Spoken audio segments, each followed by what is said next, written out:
Rise and shine on Australia's Vision Christian Radio. Welcome to your Friday podcast, brought to you by this little sound. Brought to you by McGyver. I loved it. Can I just say, in our element today, Oh, yeah. chatting all things McGyver. If you don't know what McGyver is, don't worry. We're going to take you there. We'll explain a plot line. Well, we'll give you a little teaser. McGyver was a 1980s TV show character. He was known for his problem-solving skills, Phil. He used everyday objects to create solutions to complex situations, often without the use of any technology or weapons. That was McGyver. He had a paperclip. Yep. He had some gum. He did have a pocket knife. A Swiss Army knife. A Swiss, not just any, that's right, a Swiss Army And he knife. did things with that Swiss Army knife that even the Swiss didn't imagine when they made it. They had The no Swiss idea. were taking notes. Oh, this could That's happen. right. Oh, that's amazing, actually. And this is America. It is 4th of July today. This is America's history. It's individuals like McGyver that just took the world to a better place. But real individuals. I mean, McGyver, we have to say, is completely fictional, but very fun. What? Hang on, fella. Say that again. Let me process that. Fictional, but Are you fun. telling me he didn't exist? I'm sure he's a real Do you guy. reckon the real? I don't even There's know. gotta be a real who's the McGyver. actor. I don't know the actor. But as he went out into society, some of those actors, surely people expect you to be like that in real life. Especially in the 80s. Yes, Especially in the 80s. because there was that we did have it trouble. So as he was walking around every day, people would be like, "Quick, I Yeah, need your help!" And that's like right. they'd be calling him into situations, and he's probably this regular guy who Yeah. has no skills whatsoever. Help, my muffler's just come off my car. McGyver, can you help me out here? What should I do? And he'd be like, I don't know, but I'm going to get my hair down now, my hairdressers. I don't know. That's right. Just got my nails done. But because you kind of imagine that he was probably getting called into hijack situations. Well, I think some of these actors actually did live the role because I do know a guy that was a professional boxer fighting in America, and he was with a famous boxer called Sugar Ray Leonard, who was a I've heard of him. multiple world champion. I didn't even So know. this guy I know and Sugar Ray were watching an actual boxing match with Sylvester Stallone, who played Rocky. Okay, so he played Rocky. So these two professional boxers, one of the greatest of all time, the other one ranked first in the world at that time, number one in the world, are talking boxing, and Sly sticks his head over and goes, "Hey guys, I think he needs to use the jab more." And these guys both look at him and they're like, "Mate, do you know you actually only played the role of a boxer? You're not an actual..." And it's a true story. Like, in Sly's mind, he said knew he's exactly with what the he was world doing. champions talking about jabs and which punches to throw. So maybe some of these actors in the Wow. 80s didn't just play the role, Phil. They lived the role as well. Kind of imagine it because you'd be like, no, I've had some training. That's it. I've beaten the bad guys. I'm all over it. But before Google too, we were so innocent, I think, in the 80s that you couldn't Google real life people like the actors and what they were really like. And you would have just sort of imagined that they were kind of like that. True. Don't you think? True. You could get away with it, couldn't you? Well, Chuck Norris lived both. Like, Chuck was Chuck on set and Chuck You was love Chuck. Chuck Norris. Well, he's legit. Like, he is legit. There you go. And he's a Christian too. Did you know? He's I a didn't full-on know Christian. that. You've mentioned it, but Open about his faith. Okay. He can do a roundhouse kick in Hollywood. He can do a roundhouse kick in the backyard. He was just like, he was Chuck Norris everywhere and still is to this day. Well, if you want to see Andy doing that, like around us, there is a Facebook video. There is a Facebook video of Andy You can see it. mimicking his childhood hero, Chuck Norris. Yeah. Because Chuck also played a role in a movie called The Octagon where he was a ninja. Really? Now, look, this is probably a whole segment for another show, Phil. Yeah, but look, it I'll sounds give you a like little we're teaser. going along here. We going watched deep. we watched The Octagon, my friends and I, and we all decided to become ninjas. Did you? So we used to roam the streets of Sydney with darts, and they were our ninja No way, stars. that's really dangerous. No, it wasn't dangerous, Phil, because we were ninjas. So we would walk along, and whenever there was something wood like a fence or a door, someone would say, "Ninja!" And then you had to What if quickly... someone opened the door? Well, Phil, let me finish the story. You had to just throw the dart at the door or the fence, and the darts would do, and they'd all land. And we were little ninjas. We were walking How around. old are you? Maybe 9, 10. That's old enough to know better. And well, no better. What are you talking about? We had the best fun. This is like a McGyver moment, Phil. We made our own fun. So, yeah, you'd just be walking along, cruising along, you have the darts in the pocket, and all someone had to say was, "Ninja!" And then you'd throw the dart. goodness. But then one day, this kid called Pepe Arcuri, I still remember him. Great What's his soccer. name? That's a Pepe great- Arcuri. He was an What a Italian great name, Aussie. Pepe Great Arcuri. soccer player. He wanted to join the gang, Phil, and we all had our reservations. We're like, Pepe, we don't know. We just don't know Really? if you can be a ninja. We don't know if you've got the goods. So we sort of reluctantly let him join the gang as a ninja. We gave him a dart. We're walking along. There's a fence. And we say, "Ninja!" And we all throw our darts into the fence. Well, Pepe threw his at the fence. Yeah. But it didn't go in the fence, Phil. No. It went over the fence and through a window. And we were just wetting ourselves laughing that Pepe could not hit a fence, a 5-foot fence with his dart.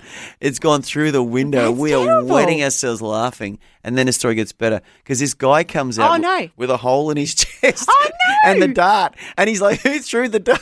It landed in the guy's chest. It went through the window. So Pepe actually landed his dart in someone's Well, what happened? Did Pepe go me He got or an did you? earful. Oh, the guy gave me an earful. Those are the good old days. well, But you know. just funny. So anyway, that was all inspired by Chuck Norris playing the role of a ninja in the movie Octagon. Chuck was the man, Phil. He was the man. There you go. That's a lot of information. A for whole the lot of beginning. I information love for a that. podcast for the beginning intro. of the intro for the podcast. If you like that. Oh, but if you want to see Andy being around, we do have a Facebook page, like the Rise Roundhouse and Kick, Shine Vision. So if you go to Facebook, look up Rise and Shine, you'll see there's a page for that. And just hashtag Chuck Norris. Doing it for Chuck. If Chuck ever passes away, and he probably won't, he'll probably live to be 150, but if he ever does, I might just go to his funeral in heaven. and just stand at the back and just doing roundhouses just to I remember. thought you were going to get the little darts and you're going to be throwing them. No, I'll just go and do roundhouses at the cemetery. Who's that guy? Some Aussie down there doing some roundhouse there's all kicks. these, by this point, old men who are inspired by that, all doing their backs in, trying to do roundhouse. I'll be doing roundhouses in the car park, do you remember? There's all these like 80-year-olds. We'll do an OB there, outdoor broadcast for Rise and Shine. If he's 150, how old are you, Andy? I'll be about 70 when he's 150. Oh dear. Okay, we're going to let you listen to the podcast. Enjoy. From the Vision Christian Media Hub to your home or car or wherever you are, it's Rise and Shine on Vision Christian Radio. Good morning. It's your Friday, as Millie told me, my daughter, as I woke her up this morning, I gave her a hug. It's Friday, Mama. It is. It's Phil and Andy with you for your Friday. How are you, Andy? I'm good, Phil. How are you? You're good. Do you know what today is? You McGyver probably Day? don't. Is it McGyver Day? Well, it is. It is. The theme for today is brought to you by this. Oh. We'll explain more of that throughout the morning. Yeah. But actually, there's another piece of music which is more relevant for today. I'll play you a tiny bit and then you'll know what the date is. Okay. Oh, you can't hear it over our other sounds. Oh. It's the 4th of July. It is the 4th of July, Andy. American Independence Day. It is. So all the Americans out there, I don't know what you say. Good day. I'm going to say happy 4th of July. Happy 4th of July. There's barbecues happening, I'm sure, all that being planned. We're ahead of them, which I quite like, I have to say. Probably not a lot of shrimps on the barbie, but they'll perhaps be having, what do they call it, a cooker or a barbecue? Barbecue. A barbecue, whatever, whatever you're doing. Happy 4th of July to ya. Well done. Well, You got rid of the British. We didn't. We never got rid of them. no. Well, they Well, left you know. of their own volition. When it was far too late. Oh, the my damage was goodness. done. Actually, Millie, my daughters love the musical Hamilton, which sort of tells that period of history. Yeah. So we're very across that actually in our house. A big tea party, as it were. Yes. Oh, American history's fascinating. Fascinating. Really interesting. But yeah, happy Independence Day to all of our American listeners. And we know we do have some out there, but especially to our Aussie listeners as well. Hope you're having a good day so far. And we are glad you've joined us today on Rise and Shine. We are, Phil. and look, we have said it's all about McGyver. I'm going to take you to GT, who really inspired this memory lane trip. His idea about McGyver will be back next. If you don't even know what McGyver is, we'll be educating you. Don't Stick worry around, about you'll that. find out. Thanks for streaming the Rise and Shine Daily podcast. Please subscribe to the show Rate it on your favourite podcast platform. and share the link on your socials. It all helps get the word out. And yesterday, you had been out on a bit of a road trip, and so we had a bit of a chat about getting Road trip out memories. on the highway. What are your memories when you're out on the road?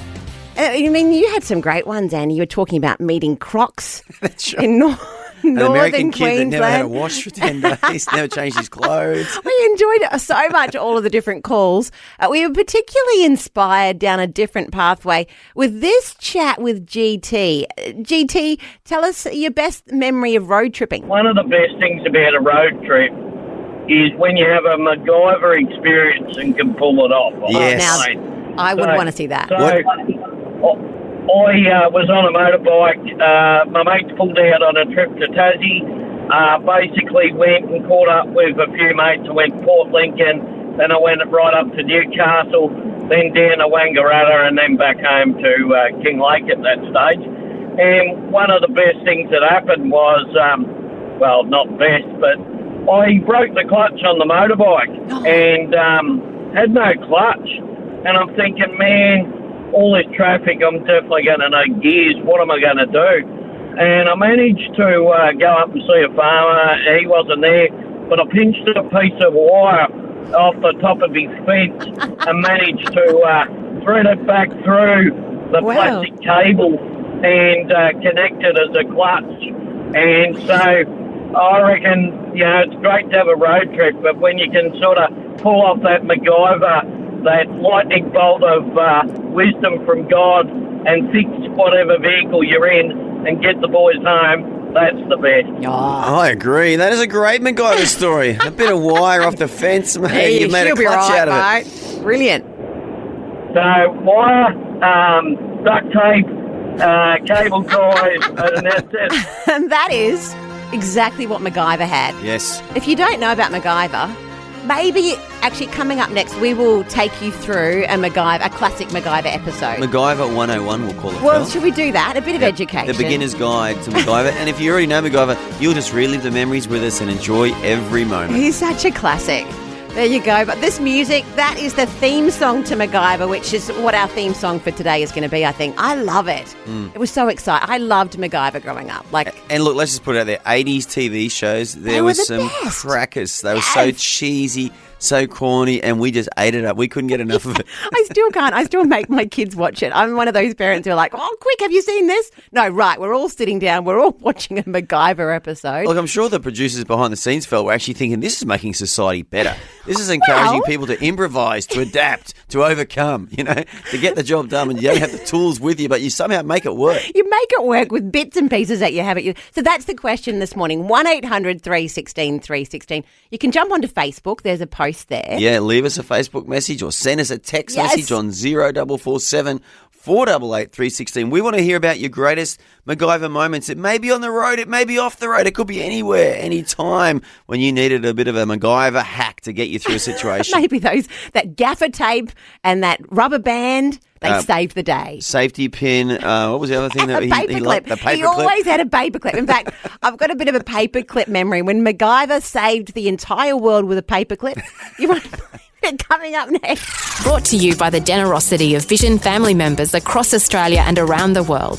The Rise and Shine podcast. People out there, including my own children, well, actually, they know because I talk about it. But what McGyver is, it's awesome, isn't it, Andy? Do you remember sitting down with the family in front of, well, was it a black and white TV in your day? No, it was 80s TV, early 90s, and it was this cheesy American TV show. The classic American script or plot, which is the individual. Now, it's not the government. No, it's not the group of people. It's one dude. It's the cowboy lone hero. Ranger. And he was that guy. And he solved all kinds of problems around the world, Phil, but not using any sweet technology. Oh, no. He just used ordinary household objects like paper clips, duct tape, sometimes even matches. It was called McGyver. And look, we love it. I've got here an example. We'll talk you through an episode just to give you a bit of a feel for it. If you're at home, you'll probably understand this is McGyver, and he always has this sort of internal monologue which you hear as he's in solving the problems. Yep.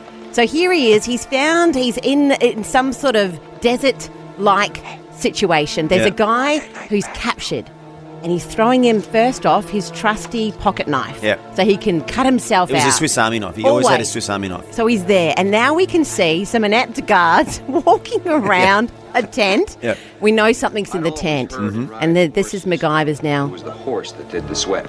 There's something big in that tent. Internal monologue talking to us. He goes under the tent. We're going to switch forward a little bit in this and have a look forward.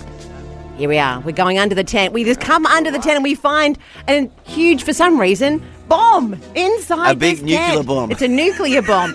His job, of course, is to get in and get out, saving the day. So he gets out his Swiss Army knife, I'm guessing, Phil? He's given the Swiss Army knife away, but he's now got some sort of pointy implement.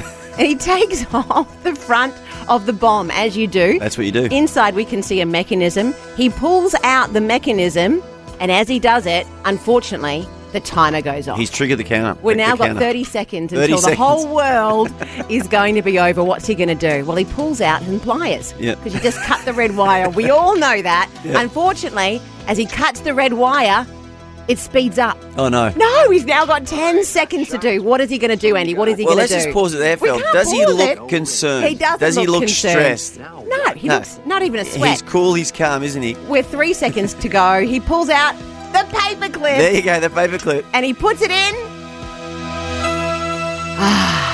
And the nuclear bomb doesn't go off? It doesn't go off. End of the episode. Can I just say, Phil, I would have loved to see the bomb go off. I would have loved to see McGyver flying up in the air in the middle of a nuclear explosion. This is how my brain works, Phil.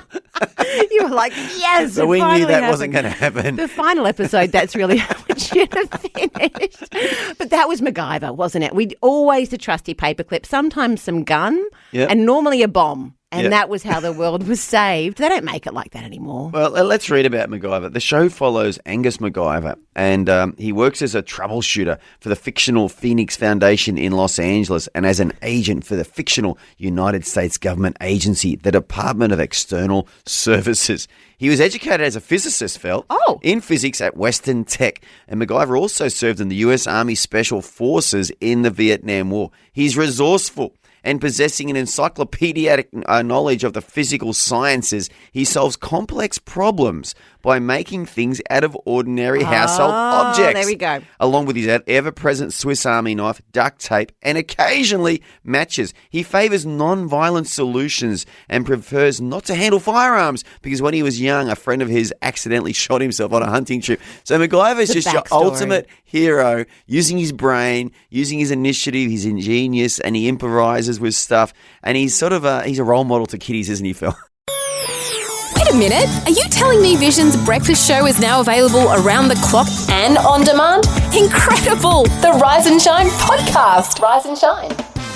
Are you ready for a challenge? Listen to the mystery sound, correctly name the Bible story, and win a great prize. Sounds easy, but is it? Rise and Shine's Bible Stories Sound Off. That's right. So a bit like MacGyver, we have this machine, but it's not built on paperclips, nuclear power. Way more high-tech than that. It is. And it goes back in time. And I let Andy fly, which, you know, is quite remarkable. That's very faithful of me. It is. Well, but he always lands in a Bible story, Phil. You do. And you suck out, I suck out the sound. We extract that sound. We extract it. And then your job at home is to match the sound to the story. This is the current. It could be my favourite sound, actually, I'm going to say. This one here. What is it? What could it be? That is the sound from a Bible event, Phil. And it's interesting. We have had a lot of answers so far. These are some of the ones that are not right. They're closing the fiery furnace on Shadrach, Meshach and Abednego. Is it Peter or John that walks out when it's stormy and it's stormy in the seas and Jesus says, come to me? I'm wondering if it's Pentecost. Is it Elijah who wanted to hear the voice of God? There was and there was the big roaring wind, and then there was the quiet whisper. We're all wrong. I just feel, every time that happens, that's the people in the background just sound so disappointed. They do. They do. You really get caught up in that too, don't you? I'm like, it's very empathetic. But look, we're hoping that today we can have this sound. Oh yeah, which is a sound of victory. Yes. If you can guess the sound, let's listen to it one more time. Here it is. This is it, people. Your chance to prove to the nation you know what story that's from. The Rise and Shine podcast. And we've got you, Rena. You're on the line. You've got a guess for us? I think it could be when the spirit of death was passing through the houses that went with blood. Yes. Painted with blood. In Egypt, when they were just being relieved and they had the first Passover, blood went over the door frames and all of the children of Israel were safe. What a great part. And then that was the final of the plagues. Brilliant Bible knowledge. It's not the one we're looking for, but it is excellent. Okay. Really good guess. Good answer. Thank you. Thanks so much. Thank you. Have a good day. Okay, bye. Oh, very good. Okay, well, we've got time, I think, for one more call. We've got Alison from Doughboy. You're there on the line. Have you got a guess for us? Well, actually, I think when Moses stretched out his hand over the sea, and then the Lord caused the sea to go back by a strong east wind all that night, and made the sea into dry land. And I think of the east wind. That's very well. That is because that's to get that out of that story because that's a long let's listen story. again. Let's listen again. Okay, where are we at?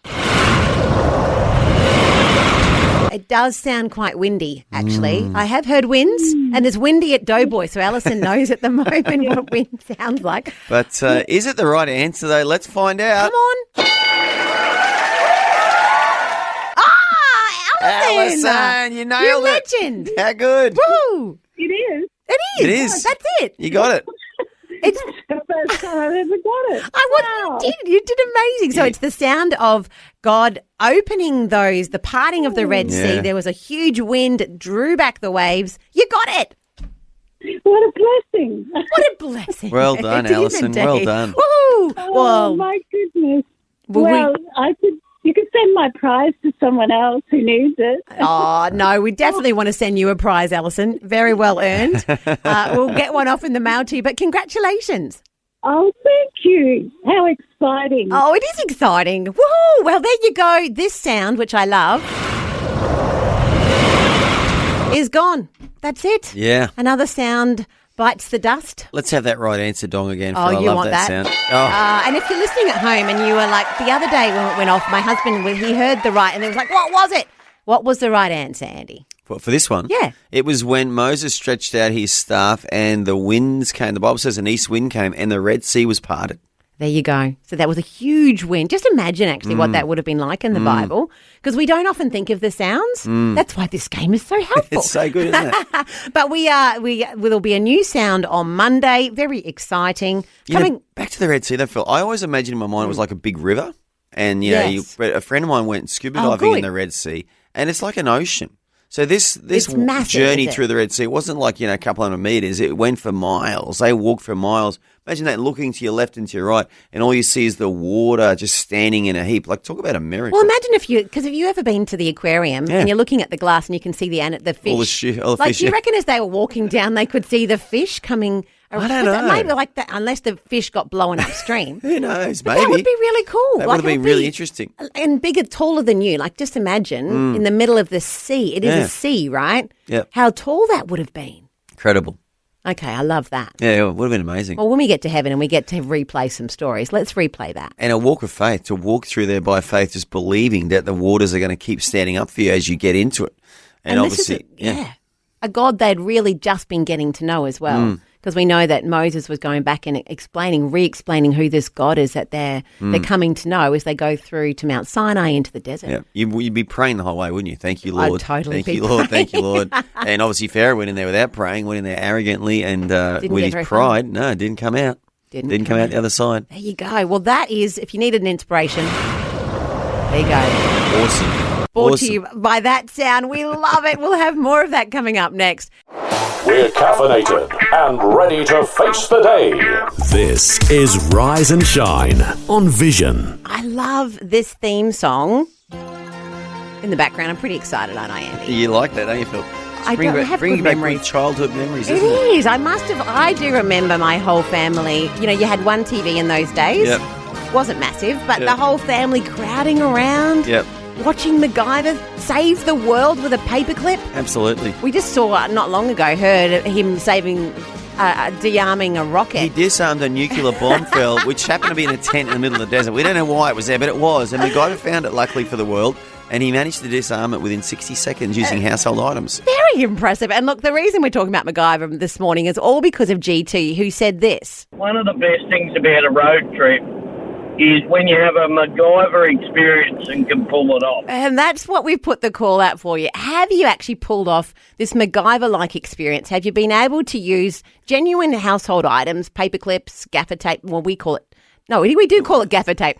Americans call it duct tape. Duct tape, to try and save the world. Well, one of our listeners has, Phil. Mazza Ricardo said this. Our first day of our road trip to Tassie, our windscreen got a star chip in it. That's the first day of the trip. Oh, no. Next to the edge on my driver's side. Now, this is a real issue, Phil. This is a challenge. This is a situation that needs to be solved. Yes. Did she call for roadside assistance? N-O. Did she go to a mechanic? N-O. Here's what she did. Yes. We stopped and grabbed some clear tape and we taped it up. It held for 2 weeks until I got a new windscreen. Of course, a lot of prayer, but God is good. What a McGyver moment. That is 2 weeks of just some clear sticky tape on the windscreen, holding it together for their road trip. Oh, that's a McGyver moment. that is a McGyver moment. Well, if you've got one of them, Ricardo, you legend. Well done. That was a Facebook message. Thank you for that. 1-800-316-316. We want to hear them this morning, not just, I'd love to read them. Jump onto Facebook, send us a text. But if you could call. Yes. We would love it, wouldn't we, Andy? Yep. And like gaffer tape has held together some of our cars over the years. My brother in particular. Really? Murray always, my brother now, he probably would not like to think about it, but we do tease him.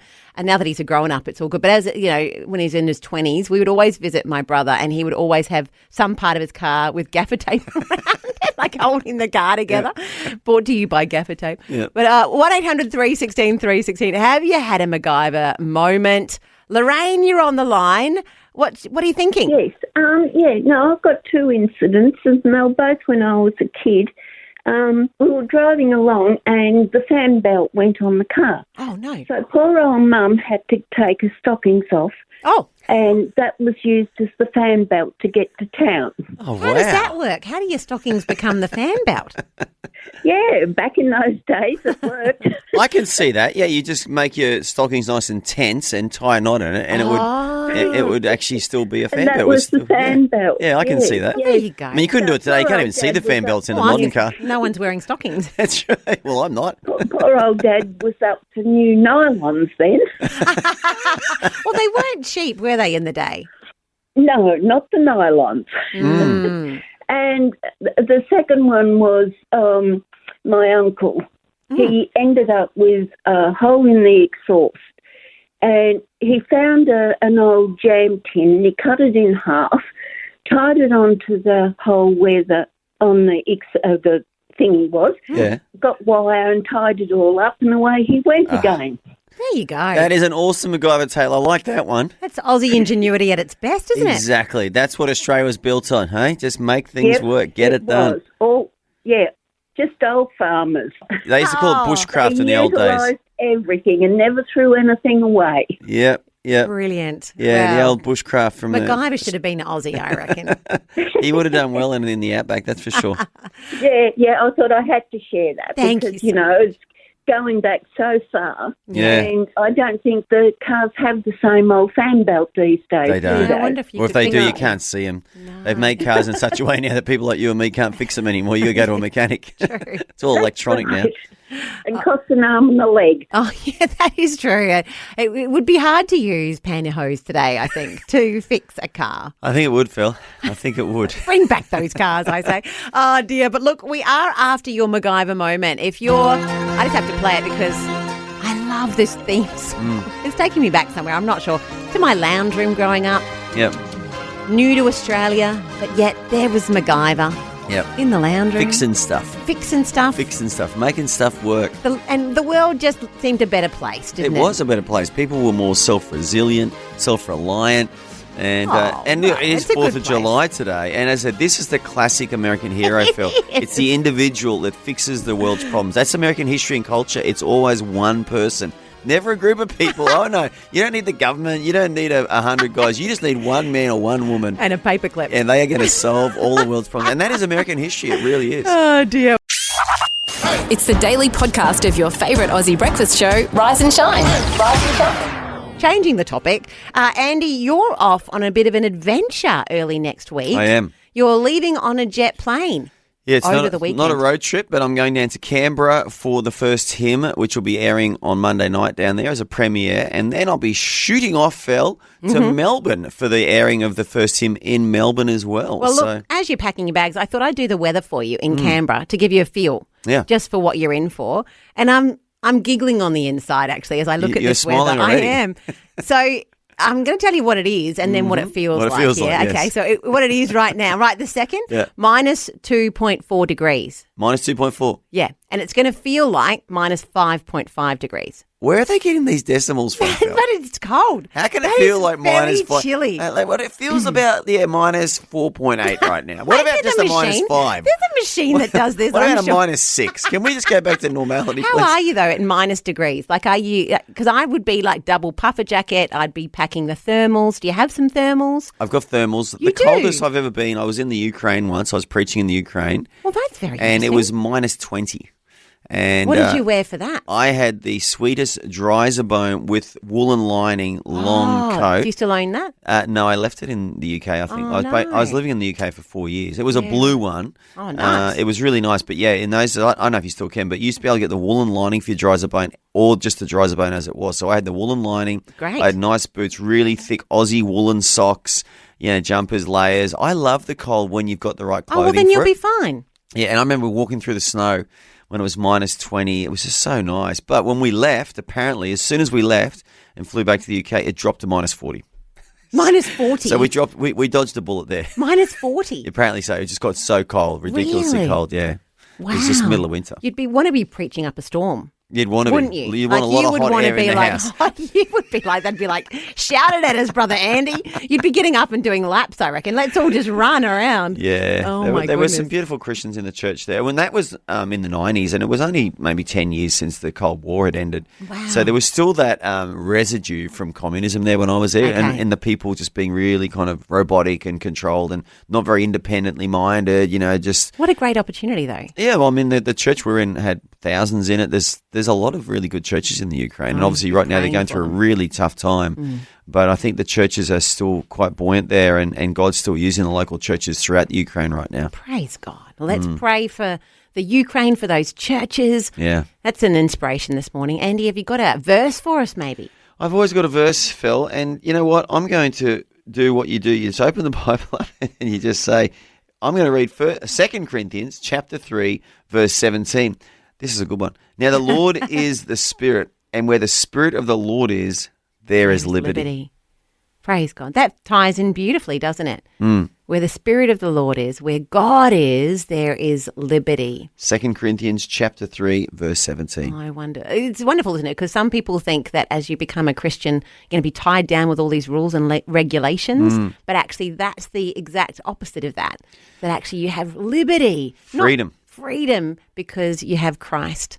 And look, talking of the Bible, coming up next, we're in Ephesians. Ephesians, yes. Loving this Bible study. We're going to jump into Ephesians 4, which has some wonderful tips. Tips is probably not the right word there, but for your life. We're going to start. Some life hacks. Life hacks. Paul goes from telling us about who we are in Christ, the secret of salvation, and then he says, hey, as a result, this is how you should live.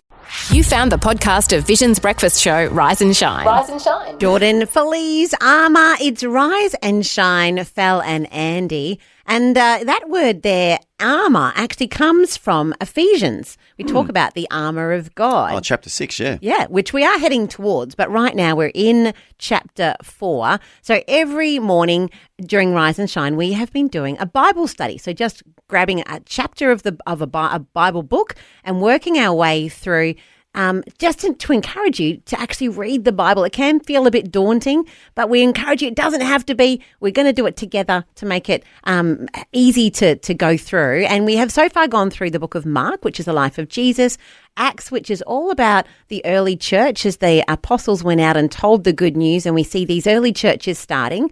And then we find ourselves here. The Apostle Paul was in Rome. He was actually a prisoner at this point, and he was writing some letters. And one of those letters was to the church in Ephesus. And we call it Ephesians in the Bible, which you can find if you go Matthew, Mark, Luke, John, Acts, Romans, 1st and 2nd Corinthians, Galatians, Ephesians. It'll be sitting there for you. And we're in Ephesians 4, Andy. Yeah, and it's another big chapter, Phil, and we could do a week on this chapter You really alone. could. There's lots of incredible truth. So maybe we'll do one each. What's your big takeaway from Ephesians chapter 4? Oh, it's so much. Well, I think if you wanted to put it into perspective, Ephesians 1, 2, and 3 are talking about this secret of salvation, this mystery that had been shown to us by Apostle Paul was talking for the very first time, that everyone can come into the fullness of relationship with Christ. And we hear a lot about inheritance, and we hear a lot about that relationship with God.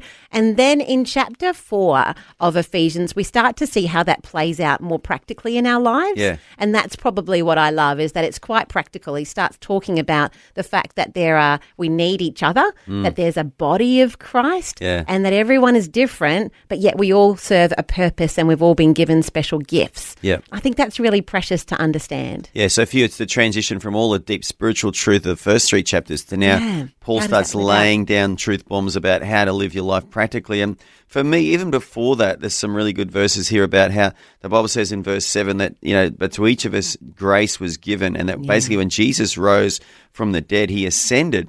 But then in verse 11, he gave some to be apostles, some prophets, some evangelists, some pastors, and also some teachers for the equipping of the saints for the work of the ministry. Now, this is really powerful, Phil, because what it says is that, us leaders, if we're called to be an apostle or a prophet or a teacher, a pastor or an evangelist, our job is not just to function in that gift, but actually to equip or train or be a coach to every other Christian to do the work of the ministry. So biblical Christianity is not that the pastor does everything, but that the pastor equips the church to do the work of the ministry. And this is a revolutionary idea. And let's be honest, the church often deviates away from this back to the old model of the priest stands on the platform and does everything. But God's way, and when God moves in revival throughout history, you'll see that every Christian rises up and starts to witness, starts to talk to their friends, starts to pray, starts to step out in faith, lays hands on the sick out in the streets. And so that's for me always been the ideal that I'm like, God, if I'm a leader, use me to raise up other leaders, use me to equip Christians to do what they're called to do. And it's one of the important things about being in your local church is that then you're sitting under one of those gifts or under those gifts that are operating, because then we see in verse 14 it says, as a result of those gifts, then we will no longer be immature like children and tossed around and blown about by new teaching. We won't be influenced when people say things that sound like they are, but they're not truth. And in fact, we're going to be growing in every way more like Christ. So as every part does its work and as you're trained up, as you're sitting under those gifts, they're there for a reason. Every believer has value and worth. And, it is the 4th of July, Phil. And ironically, this is what US history was built on as well. That a revival hit the US in about 1750. People started to believe, well, I have value, I have dignity before God as an individual. God can use me. Yeah. And out of that came the ideas of the American Revolution, which is, hey, we can rise up, we can claim this land for ourselves. Let's get rid of the British government. Let's start our own government based on this premise that we have great value before God. That's where it came from. How good is that? And we heard that in chapter 3, you're God's masterpiece, created beforehand in great work for great works, that you can live them out. There's a purpose. You're here for a reason. And it's wonderful news. And that's the rest of Ephesians 4 really talks out how you live. So if you would like to have some ideas around that, things like how do you put on this new nature, this purpose of God, you can see that as you work through the rest of Ephesians 4. It's wonderful. Be angry and do not sin. That's a famous one in chapter 4, isn't it? Don't use foul or abusive language. Let everything that you say be helpful and be good. Really practical, that idea of renewing your thoughts, renewing your mind. How do you do that? As you're reading the Word of God. And that's why we're encouraging you, hey, jump into your Bible. And this is actually a good one, Andy, for don't let the sun go down while you're still angry. Why? Because anger gives a foothold to the devil. Yeah. And you can see that, can't you, in your own life? I can see it in my life. It steals your sleep as well. It steals your sleep, but 100% you don't get to sleep. You will certainly sleep better if you're not angry. But also you can see that just gives that foothold to the devil. If you say, I'm not going to let that, I'm going to forgive or have a conversation, or even if you just have to let it go if you can't have that conversation. There's power in forgiveness. Yeah, when you let it go, you let God in, don't you? And then you actually can rest well at night. Let the life flow. So these are great words to live by, Phil. And they're all in Ephesians 4. Encourage you to jump into it. You know what? There's only 2 more chapters left of Ephesians. So early next week, we will finish off this study, Ephesians 5, coming on Monday. Always encouraging and always fun. Rise and shine on Vision. McGyver. The one, the only. We've married July 4th and McGyver together today, haven't we, Phil? We're celebrating both. Mr. America. It does feel a bit like a Captain America sort of a moment. What could he do? He could do anything with a paperclip. So for those who are uneducated about McGyver, he was an 80s TV hero who would go around saving the world with a paperclip, some gum, duct tape, whatever it was. Whatever he found at hand, Phil. Yeah, he would disarm bombs. He adapted. He overcame. Brilliant. Yep. And so we've been inspired by GT, who gave us a call yesterday and said this. One of the best things about a road trip is when you have a McGyver experience and can pull it off. And we've been inspired by that all through the day. We've put it out there. Have you been McGyver in your own world, saved your world? Maybe not disarmed a bomb, but maybe of kinds, of sorts in your own life. 1-800-316 316.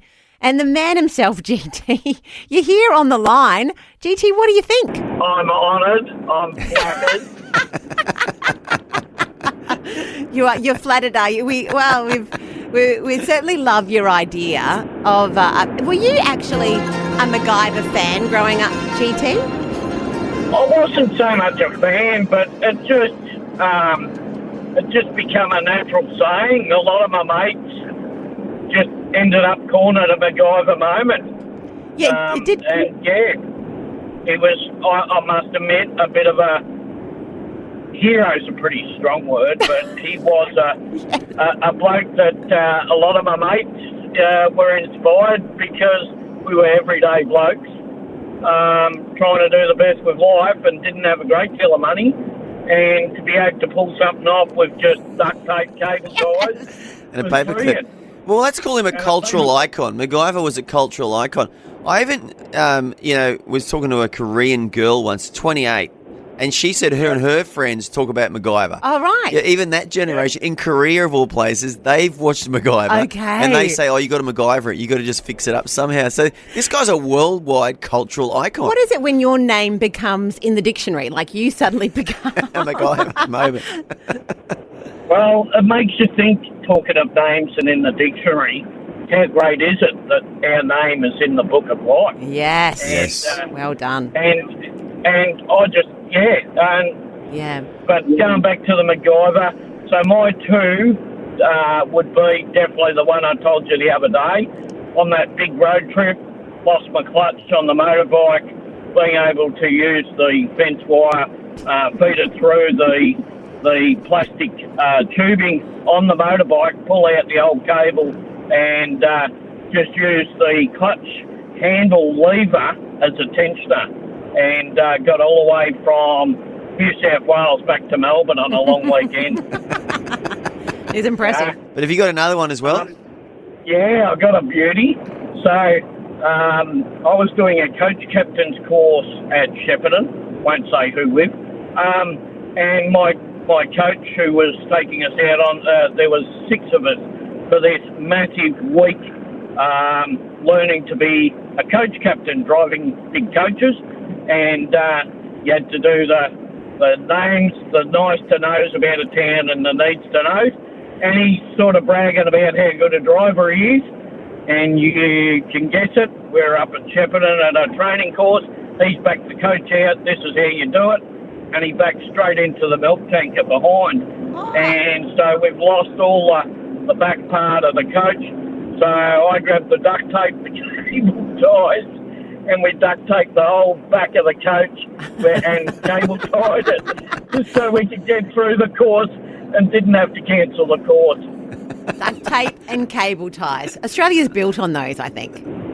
Oh, mate, look, honestly, there's been many a time you're out there, you've gone to Bunnings, you bought the timber and it's too big or something, shoved it on the roof, used the cable tie down onto the tow ball and wrapped it around the timber and then got the front of your ute and run the duct tape around the bull bar and it's all held on like you've tied it down with rope. You're good to go. You are good to go, yeah. Oh, beautiful. It's GT. still called 100-mile tape for nothing.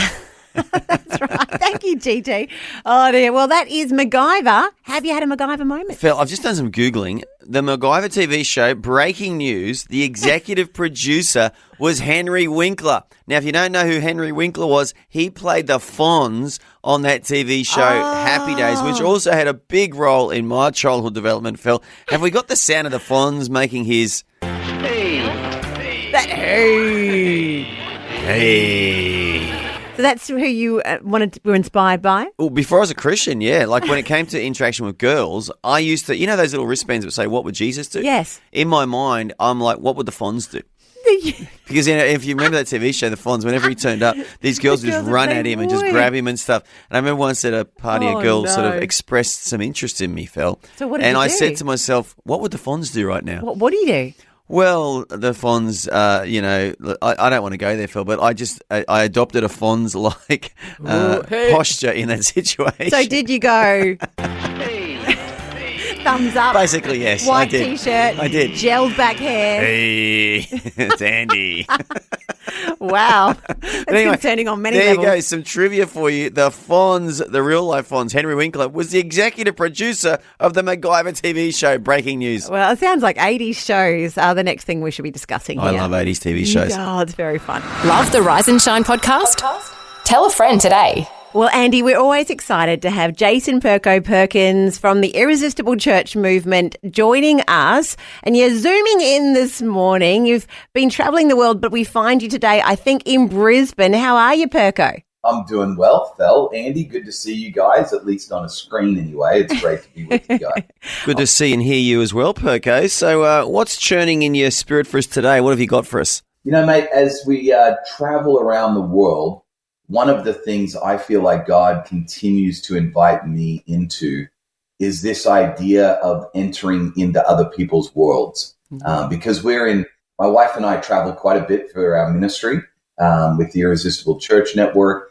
And we get to be in so many different contexts, so many different places in the world.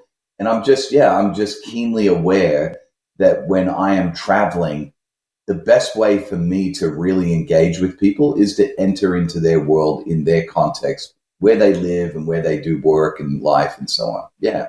It's an interesting idea, isn't it? Because it's one thing to say, I'm going to enter into your world, but what does that mean practically? What do you mean when you're saying, I want to enter into the world with someone else? Yeah, so on a practical level, I think it's probably good for me to just point out that I've been getting this invitation. I feel like God's been inviting me into this idea really based upon what Christ did for each of us. You know, when God entered into our world. We read actually in Philippians chapter 2 that our relationships with each other should look a lot like what Jesus did for us. And specifically, it says this: in your relationships with one another, have the exact same mindset that Jesus did. And then it goes on to say, he didn't think of his equality with God, being a part of the Godhead, as something to be used for his own advantage, to leverage for his own advantage, but rather he left all of that greatness of heaven and entered into our world. He humbled himself and became a man. So, on a practical level, Fel, I can dive into like, what does that look like when I'm connecting with people and so on. But I think it really has to start with a mindset, practically a mindset that Jesus had when he entered into our world. Yeah, so what I'm hearing is that we need a great relationship with God, but we also need great relationships with others that go beyond just the surface level, the shallow, the how you doing, great, God is good. But we actually go deeper than that. Yeah, exactly. You know, when Jesus entered into our world, he actually came and lived with us. Like he felt the same things that we feel. He experienced everything that we experience. He didn't keep it surface level. Like he really lived life in the way that we live it, in all the ups and downs of life. And so I think on a practical level, it starts with a mindset of like, I'm going to really try to feel and experience what other people are feeling and experiencing, and not just kind of live a surface level life around them. Like you said, Andy, not just kind of surface level questions or how you doing or yeah, everything's great. It's like, no, I really want to experience and put myself in your shoes and feel what you're feeling. It's an interesting one because one of the things that we teach at uni is this idea of design thinking. Stanford University have a model, and the very first step of that is that you need to empathize with the people that you're creating a solution for. So rather than me just coming in and forcing a solution on you, Andy, I come and understand your world. So I see the world through your eyes, and then from that understanding, I then can go and create solutions that are useful to you rather than from my own perspective. And you can see that in this passage with Jesus. He didn't come as an angel. In fact, that's what it says, to save angels. He didn't come as an animal to save animals. He came as a person. So in all things, he could understand the world through our eyes. He could empathize with us. Yeah. And then the solution came as a result of that understanding. And I'm hearing that in what you're saying as well, Perko. Yeah, I think it really is this idea of empathy.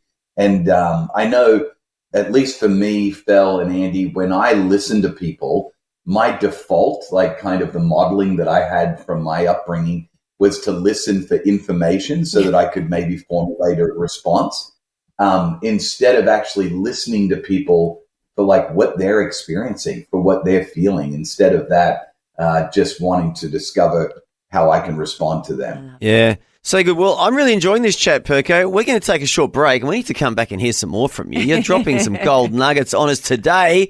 And maybe you can share a little bit about what you saw and heard in the USA as well on your recent trip. Yeah, I'd love to do that. Oh, this is Jason Perko Perkins, and we will have some more about bringing empathy into relationships coming up next. Just the right mix of things to inspire and things to make you smile. Rise and shine on Vision. Yeah, thanks for just putting up with some of the stuff that I love to share on the radio.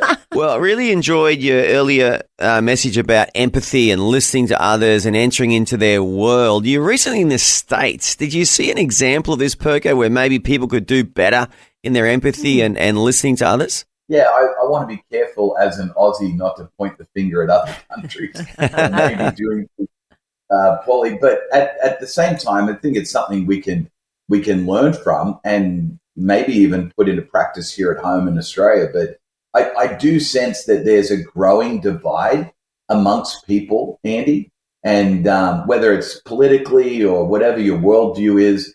And I think a lot of it really stems from this inability for us to be genuinely able to enter into the worlds of other people, especially people that maybe don't think or sound like us. And I just think that if we were able to really enter into their world and discover like where they're coming from, what they're feeling, what they've maybe experienced, it might actually change our perceptions. Like we may have to ask ourselves, am I really open to having my ideas be changed? Like, am I really open to learning from other people that are not like me or don't sound like me or don't have the same background as me? So I think that's the big thing that I saw when traveling in the States was this inability to enter into other people's worlds. And that's what I feel like is maybe causing some of the division that I notice and I witness when I'm over there. But before we point the finger at others, Andy, I think it's something we got to say, hey, how are we doing in our own worlds? Because it's easy to kind of point out what other people are missing.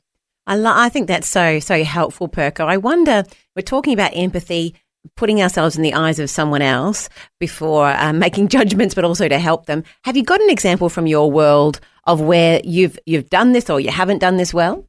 Yeah, I would say, Phil, for me, it really, in my closest relationships, for the longest time, both with my wife and our 3 adult children, I wasn't really able to enter their worlds because I was always in relationships with them, wanting to maybe give them direction or correct something that they were doing or whatever it is. And I wasn't actually pausing to listen and really listen for what they were feeling and what they were experiencing. And I've changed, Phil, I've actually changed my goal in conversations now to come to an end of a conversation. And my hope is that when I finish the conversation, my wife or my kids, they actually feel like dad or their husband felt what they were feeling.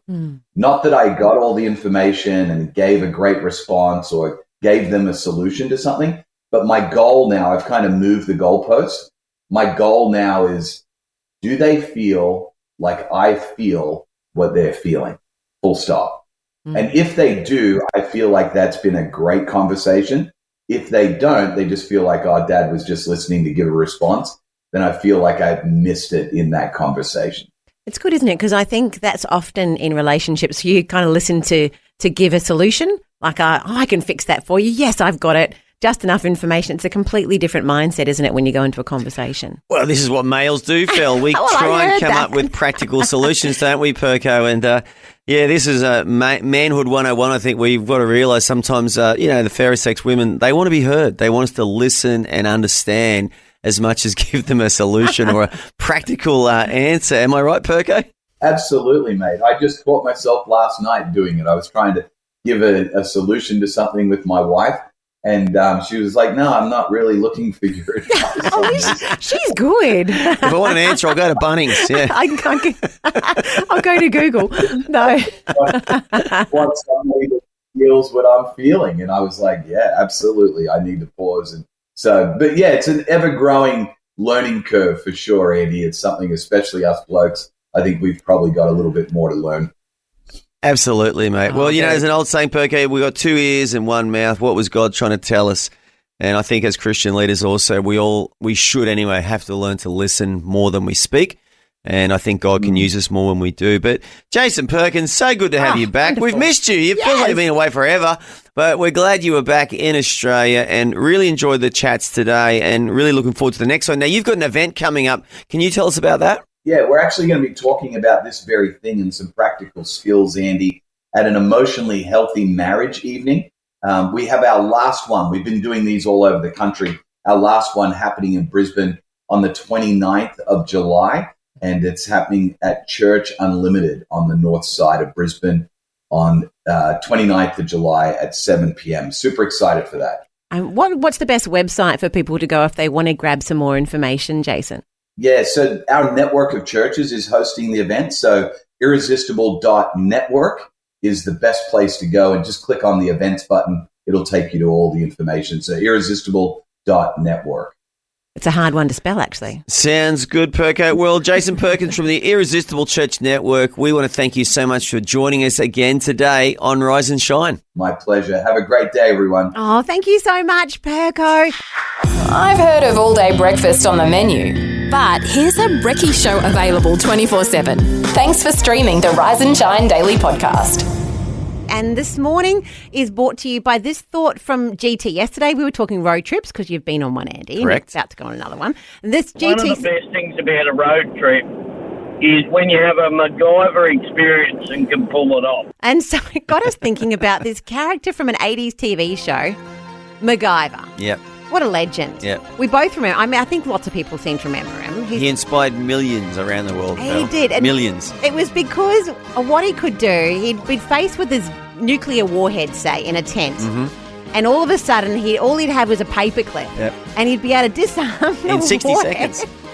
Even though I've seen him do it in the last 3 seconds. It always seemed to happen in the last second, actually. Yep. Or he'd have some gum, a trusty pocket knife, and he could save the world literally. So it's been inspired all through the morning by that story. He was a cultural hero, and he studied science at university. He was like a role model for kiddies all around the world, Phil. Well, that's Use right. your brain to figure stuff out, figure things out. And someone who's been inspired is my own husband. So Murray Muzzer. And look, you've given us a call, babe. You've got a bit of a story about being a McGyver. Many years ago, I mean, I always think of a McGyver moment as not only being get you out of trouble, Yep. but also having a bit of fun as well. So many years ago, when I lived in Perth, Mum and Dad used to have a timeshare place that we used to go down south, down to Mandurah all the time. And I could always bring some mates down with me. So I had some mates down with me this one time. And the timeshare had these little boats, like these little tinny boats as part of your unit. So if you got a unit, you got a little tinny boat. And we were down there. The only trouble was that the tinny boats only had about 8 horsepower engines, outboards on the back of them. Yeah, so they were slow. So Boring. So they're pretty slow, right? Yeah. So we were out there mucking around, and we were trying to do a bit of skirting. Like, you get the surfboard and you stand up on the surfboard behind the boat and you get towed along and you stand up. Yeah. But we just couldn't get enough speed out of the boat because it was too slow, because it was only 8 horsepower in the back of the boat. Yeah.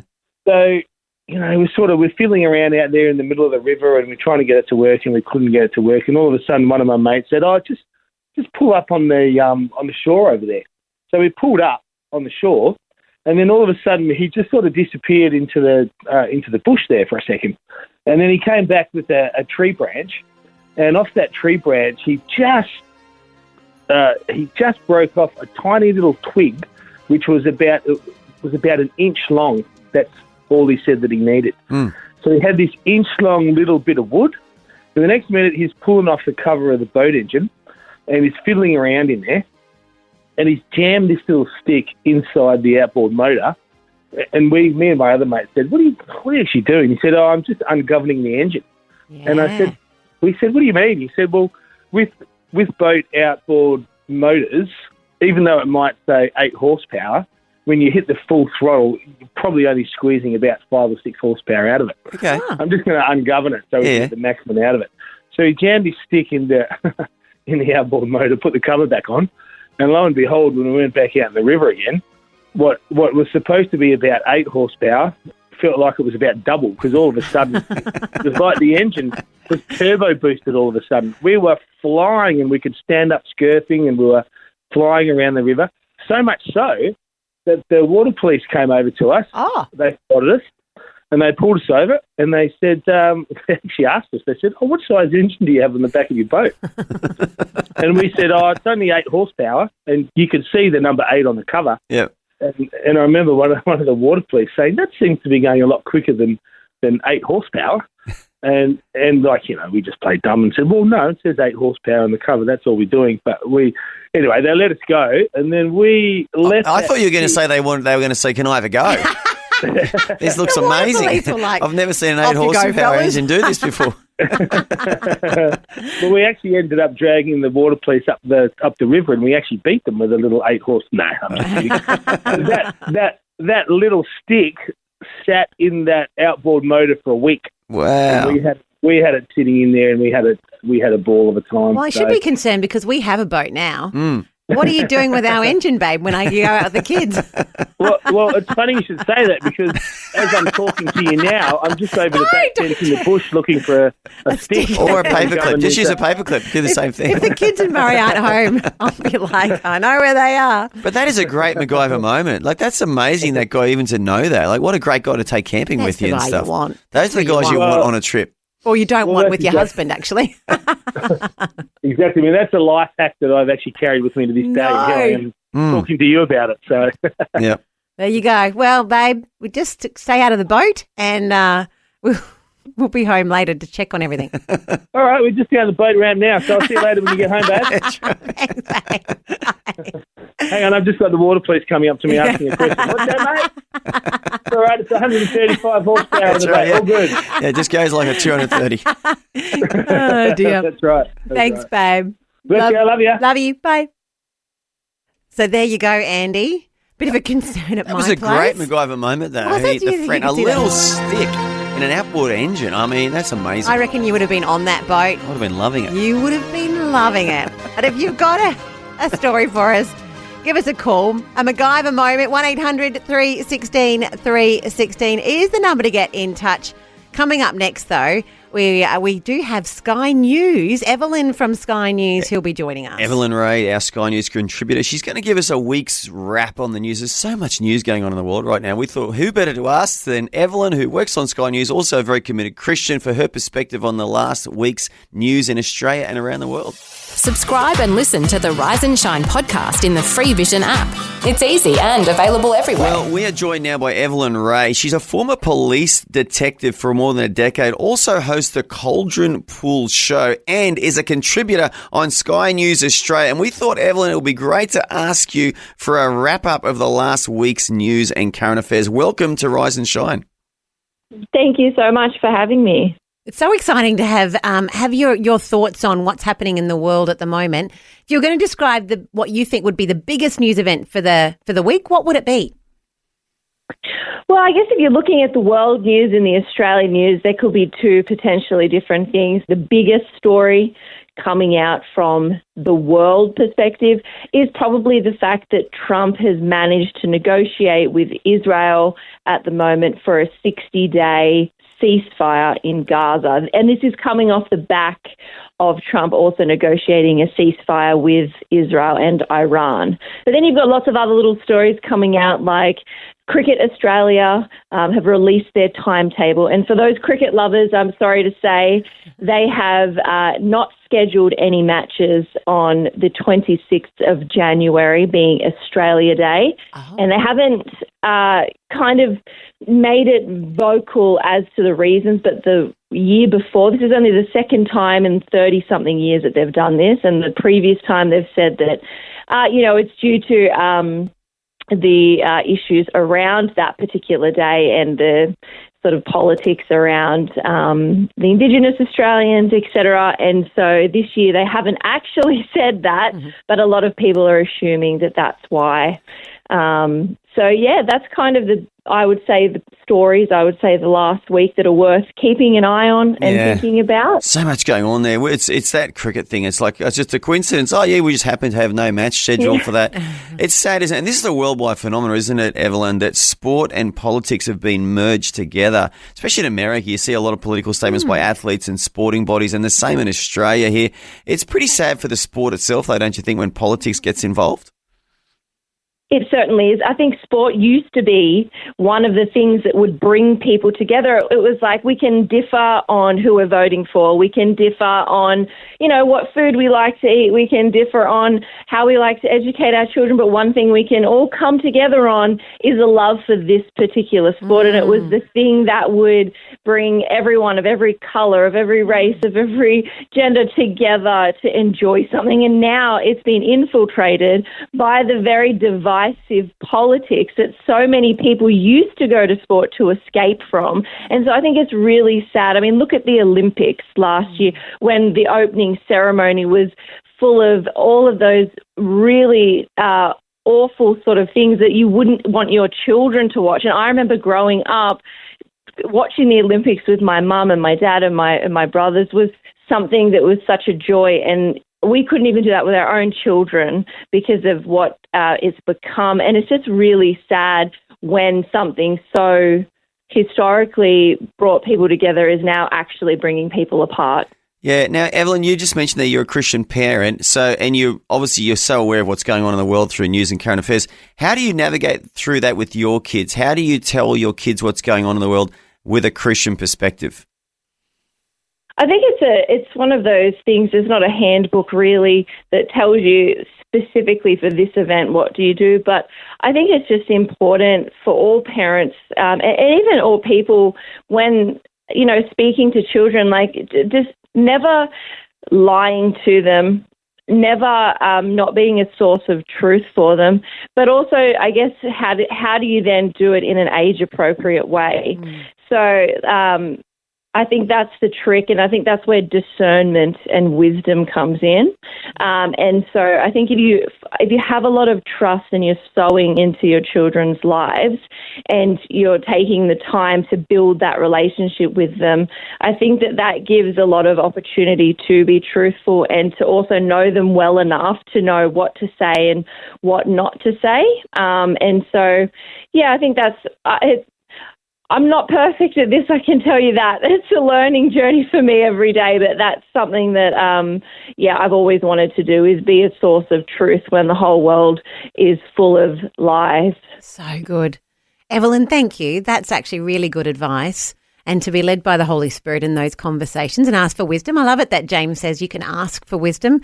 That is never any more evident, is it, than when you're trying to navigate these tough situations and issues with your kids. So, Evelyn, thank you for coming on board and having a chat with us this morning, wrapping up the week of news. We just love when we get to have a talk and a chat with you in the morning. I really appreciate you having me. It's great that you guys are a Christian voice, even willing to go here. I think it's such a good time for Christians to be involved in what's happening in the world. And so I feel very honoured that I can be here for that. Thank you again. Oh, thank you. That was Evelyn Ray. She's a Sky News contributor. And we're just loving having these catch-ups with her. Former detective, Phil. 10 years as a detective in Sydney. That's hardcore. That is hard. She would fit this. Brought to you by the generosity of Vision family members across Australia and around the world. The Rise and Shine podcast. Beat the Toaster Is here. This is our brand new, fairly new game where you've got to try and beat the toaster by coming up with 10 answers with 60 seconds. 60 seconds. It's a mad minute, Phil. A mad minute. And there's one letter. And our contestants today are Phil and Joe from Brizzy. How you doing, guys? Great, thanks. Yeah, really good. Now, who have you nominated to play today? You can't have both. You've got to just have one. Oh, look, Joey's dobbed me in, so we'll give it a go. Well done. Well, Phil, today is McGyver Day. We've been talking about McGyver hacks all day, so I've chosen the letter M today, Phil. So think of all things starting with the letter M, okay? Oh, there you go. Well, have you guys had your toast yet? Well, this is what we like to just ask in the lead-up before we get going. What did you have for brekkie? We've had our toast and a cup of coffee. Ooh, nice. Was it Vegemite on toast? Good Aussie Vegemite? And no, although we did do that the other day, Vegemite, avocado, and garlic. You did not. Did you try it? How'd What did you find think? it? We thought it was quite nice, yes. It is. So, yeah. You probably made it better than Andy made mine. Phil's hating on my food. I think Phil Edwards, our CEO, he really nailed it. He said if you add an egg on top, it'll be even better. And I think next time I make it for myself for home use, I will definitely put in that egg on top as well, because egg and garlic go well together. Ooh, Right. Yeah. Okay, let's talk about the bread you use. Are you guys really particular about your bread or just any old bread? We got sourdough. Yes, got to be sourdough. Got to be Andy's sourdough. heading to your place for brekkie. Now, I think you live in Brisbane now. If you ever go to Kangaroo Point under the Story Bridge there's a bakery called Christian Jacques Bakery.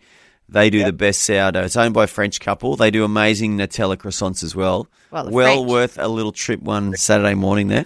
You might bump into Andy while You you're might there. see me in there, But yeah. before you do, I need you to play this game. We've got Oh, that's right. 60 Are we playing a game, seconds. are we, Phil? What's it called again?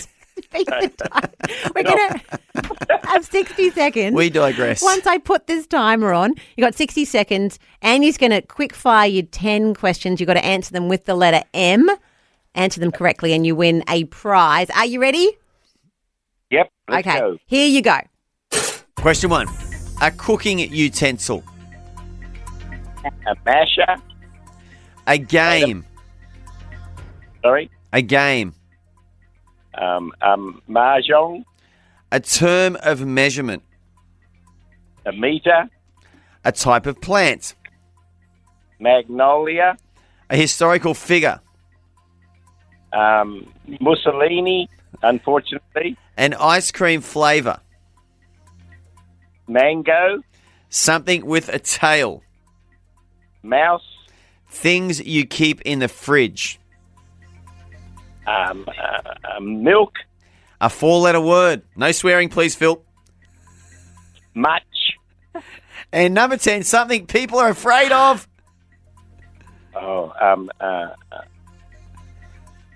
Mice, I suppose. I said yes! Whoa! You did it. That's you very made good. that so easy. That's why I threw in those swearing please. I just tried to throw you off a little bit You because were taking your time with the questions. you never man. passed Oh, one. You very just like impressive. boom, boom, boom, boom. Wow. Phil. He's speechless. He's put in all his efforts. Your wife was talking you up, Phil, and I'll tell you what, she wasn't lying, mate. She wasn't overhyping you. She wasn't over Very well done. cooking the souffle. That was excellent. Excellent, excellent. That's how it's like you've just coached Australia on how to play the game. Yeah. Well done. McGyver moment. It is. It's He a is bit like a McGyver. He's a mental McGyver. In a world of two. Thank you for being gracious and accepting both mouse and mice. Yeah, look, that's okay. We'll take it, Todd. We haven't made that rule your yet. reference to Mussolini, I mean, well done. I mean, of course, not a good guy, extra but for you to even information. remember that, they remember Mussolini, well done. Brilliant. Well, Phil, Joe, stay on the line. Brilliant job. Well done. Well played. Thank you. See you guys. Well, that is how you play Beat the Toaster. Whew, you've just been taught how to do it. That's how you beat the toaster. That's how you beat it. You can do the same. Give us a text, I reckon is best, and we'll be playing next week. Wait a minute. Are you telling me Vision's breakfast show is now available around the clock And on demand, Incredible! the Rise and Shine podcast. Rise and Shine. There were Very so funny. many good 80s TV shows. What about the A-Team, Phil? How good was that? Go back a few years to the $6 Million Man. I mean, that was amazing. America's Greatest Hero. They were just classics. No, They it were. wasn't scary because it was so unbelievable. Chips. Remember Chips? Chips. California Highway Yes. Patrol. Oh, my brother used to go around the playground, and Mum still says, because we grew up in New Zealand, so he was little when we were there, and then we came over when I was under 10. So my brother was, sorry, McGyver, I'll have to let you go. Yep. But he would run around this playground in Miramar in New Zealand, and he was like grade 1, and he'd stop the big boys and pull them over, and he'd pretend to be a chips cop, and he'd be giving them speeding tickets. And Mum said he didn't know how he didn't get bashed up by these bigger kids, just that he was so jolly cute, and he was being this chips cop in the playground. So I still remember that. Or do you remember 8 is Enough? 8 is enough. There was an innocence about TV shows in those Yes. days. It was just good, wholesome. You know, the good guys were good guys. They Yes. took down the bad guys. There was no graphic violence or anything else. And Bring back the good old days, Phil. Oh, it's so none of this reality TV stuff. You know, I go on now and I don't want to see reality TV. I want to see this guy McGyver who's saving the world with a toothpick. Like, whatever it needs. Or the to Fonz be. in a leather jacket and a white T-shirt just That's walks who in. Andy wanted to be. Fonz just fixed all the problems. Although there was a little bit of necking on Happy Days. That was about as bad as it Oh, got. yeah. Well, there is some moments. That's true. You did. I don't know if I had to fast forward it. I think with my kids now I'd be okay. But we you look do back fast now- forward so much now. Yeah, but the Fonz, if you look back, he was about 5'5". He's this little guy with a leather jacket on. Everyone was terrified of him. It was awesome, and we all believed it. The reality is no one was scared of him. But we have put it out there this morning. Have you had a McGyver moment? It's because of GT. So GT, yesterday, we're talking road trips. This is what he said. One of the best things about a road trip is when you have a McGyver experience and can pull it off. And so we've been talking all day. Hey, have you had a McGyver experience? You've pulled off something spectacular with very, very little. Maybe it's nothing. Gaffer tape, paperclip, something like that. Matches. 1-800-316. 316 is the number to call. I got Marie from Mackay. Have you got a McGyver story for us, Marie? I do. That's why I called. The story that came to my mind, we were camping. It was about an hour out of town, and one of the young fellows hit his head when he went off those wonderful rope swings into the creek. Yep. And there was a little bit of a cut on his head. I think that there's a bit of a stitch, but it's a bit too far to go. So we got some super glue, and you just make... I love it. I love it. You get 2 strands of hair and tie them together and put a dot of super glue on the dot on the knot. Really? And yeah, worked a treat. Got him home. It was good. So what? And So then the hair, you use that to actually get the skin back together?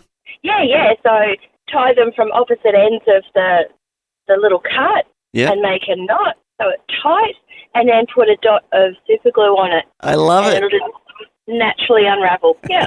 Wow. Bush sutures.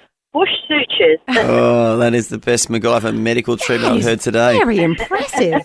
What did the doctor think when you eventually got him to help? I don't know. I think we just let it heal. Yeah, right. You're all done.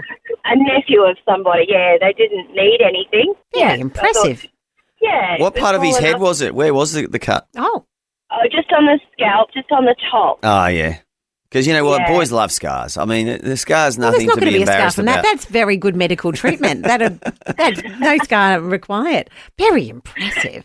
Oh, yes. Well, Marie, we love it. If we're ever going bush, it sounds like we're going to have you along. Was he enjoying the McGyver medical treatment as well, or was he a little bit concerned? Yeah, he was happy. Oh, that's what we want. That's what we want. You're a good mum. Oh, so I actually thought you were going to say we whipped out the gaffer tape and we gaffer taped it there. That's actually what I thought you were going to say.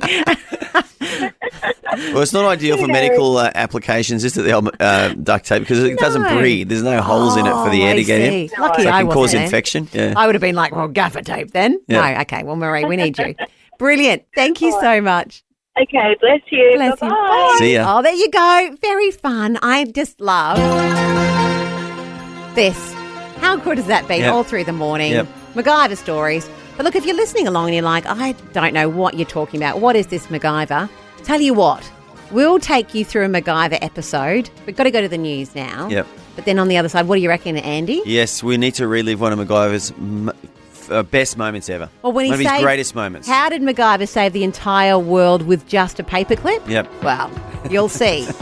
I've heard of all-day breakfast on the menu. But here's a Brekkie show available 24/7. Thanks for streaming the Rise and Shine Daily Podcast. Friday brought to you by my daughter Millie. She's 13 and she's actually off at this week and next week's school holidays where we live. She's off learning a musical in 2 weeks. Oh, nice. There's a musical theatre near us and they get the kids along and they learn this whole musical in 2 weeks and they put it on and it's amazing. What a great experience. She is loving it. 9 to 5 every day. So it's like work hours. They have a professional production staff who are like a producer and a music coach and all that. Yeah. And amazing. So there you go. Whatever you're doing in school holidays, I pray it's awesome. But she coined it Friday.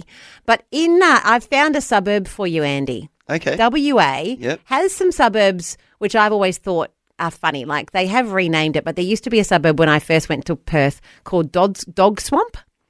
Dog Swamp? Yeah. Dog Swamp. Okay. It's renamed now, but Inaloo, that's still a place in WA. Yep. And then you've got this one.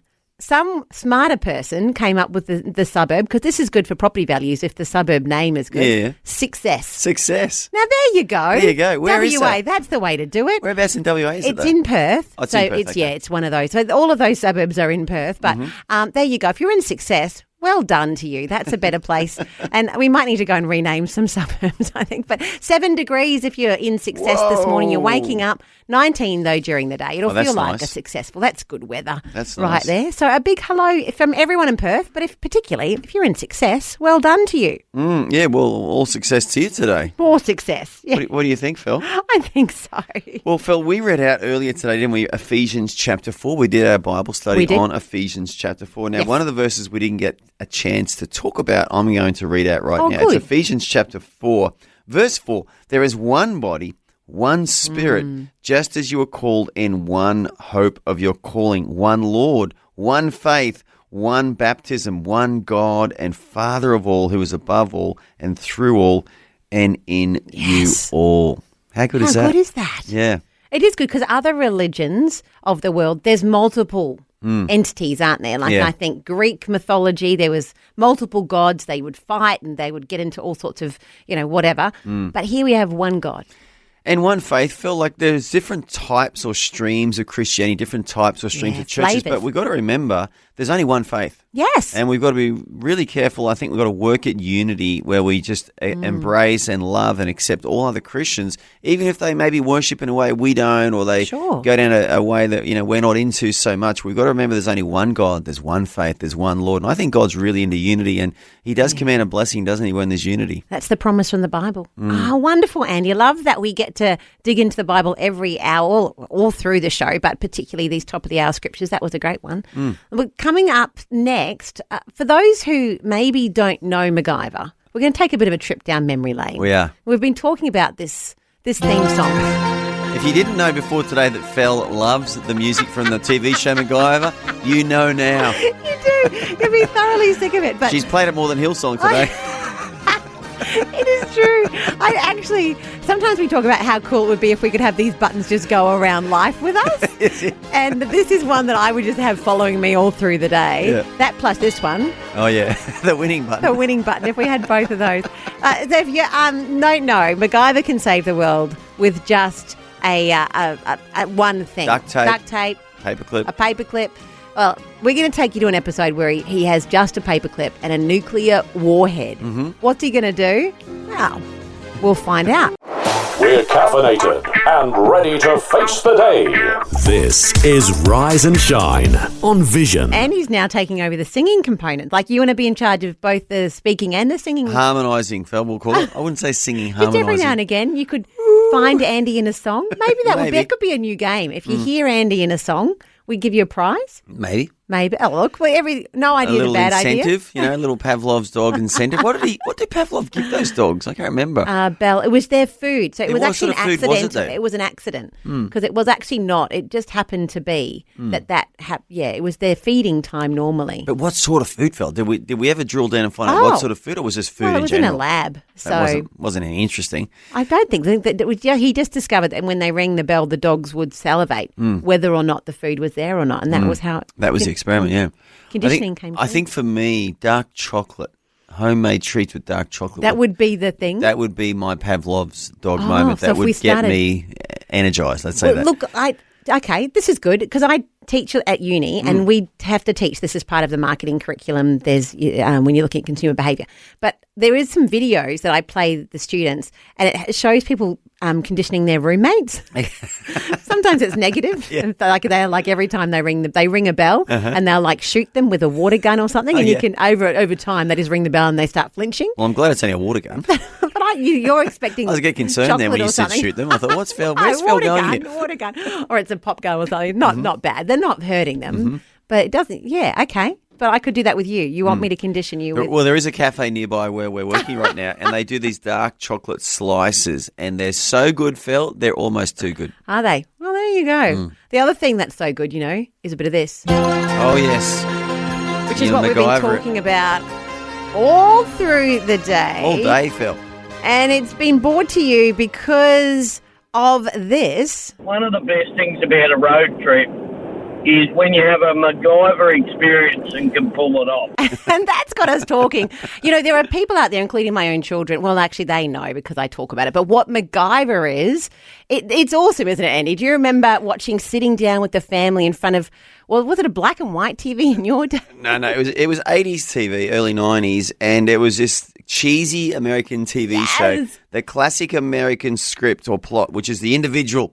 It's not the government. No, it's not the group of people. It's one dude. It's the cowboy lone hero. Ranger. And he was that guy. And he solved all kinds of problems around the world, Phil, but not using any sweet technology. Oh, no. He just used ordinary household objects like paper clips, duct tape, sometimes even matches. It was called McGyver. And look, we love it. I've got here an example. We'll talk you through an episode just to give you a bit of a feel for it. If you're at home, you'll probably understand this is McGyver, and he always has this sort of internal monologue which you hear as he's in solving the problems. Yep.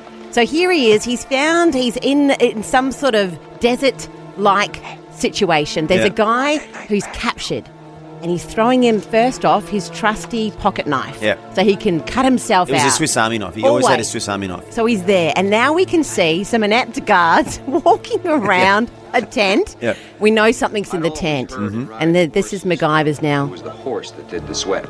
There's something big in that tent. Internal monologue talking to us. He goes under the tent. We're going to switch forward a little bit in this and have a look forward. Here we are. We're going under the tent. We just come under the tent and we find a huge, for some reason, bomb inside a big this nuclear tent. bomb. It's a nuclear bomb.